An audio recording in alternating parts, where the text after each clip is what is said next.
আজকের রেসিপি আলু মটর কোরমা। আলু মটর কোরমার জন্য আমি স্টোর করে রাখা কিছুটা মটর নিয়ে নিয়েছি।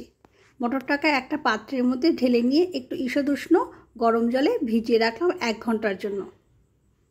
1 ঘন্টার জন্য চাপা দিয়ে রেখেছিলাম। 1 ঘন্টা পর ফিরে এসে দেখলাম মটরটা একদম ফ্রেশ হয়ে গিয়েছে।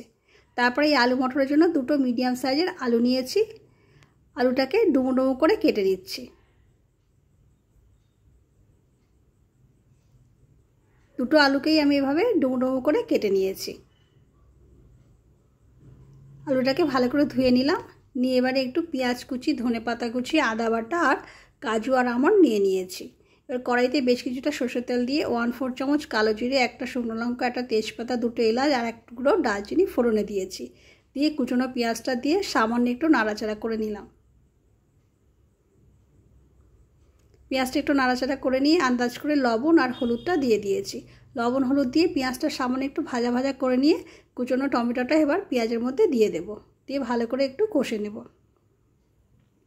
পেঁয়াজ আর টমেটোটা একটু নরম হয়ে এলে তারপর কেটে নিয়ে আলুটা কড়াইতে দিয়ে দিয়েছি। আলুটা পেঁয়াজ টমেটোর সঙ্গে ভালো করে কষে নিয়ে দুটো চেরা কাঁচা লঙ্কা দিয়ে দিয়েছি। দিয়ে 1 টিস্পুন জিরের গুঁড়ো, 1 টিস্পুন ধনের গুঁড়ো আর 1 টিস্পুন লাল লঙ্কার গুঁড়ো এখানে দিয়ে দেব।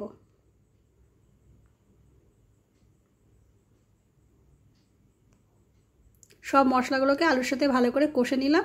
নিয়ে এবারে এখানে মটরগুলো দিয়ে দিচ্ছি। মটরগুলো দিয়ে আলুর সাথে ভালো করে ওলট পালট করে মিশিয়ে নিলাম।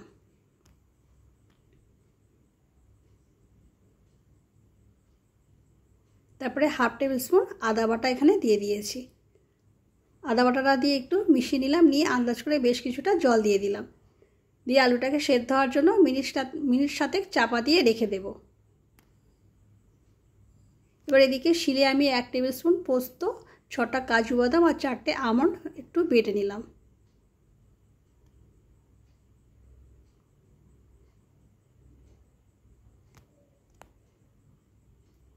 কাজু, আমন্ড আর পোস্তটা বেটে নিয়েছি। এবার মিনিট 7 পর দেখলাম আলুটা অনেকটা সেদ্ধ হয়ে গিয়েছে। আলুটা সেদ্ধ হয়ে যাওয়ার পর তারপরে আমি এই কাজু আর পোস্তর পেস্টটা আলু মটরের মধ্যে দিয়ে দিলাম। দিয়ে ভালো করে ওলট পালট করে নিলাম।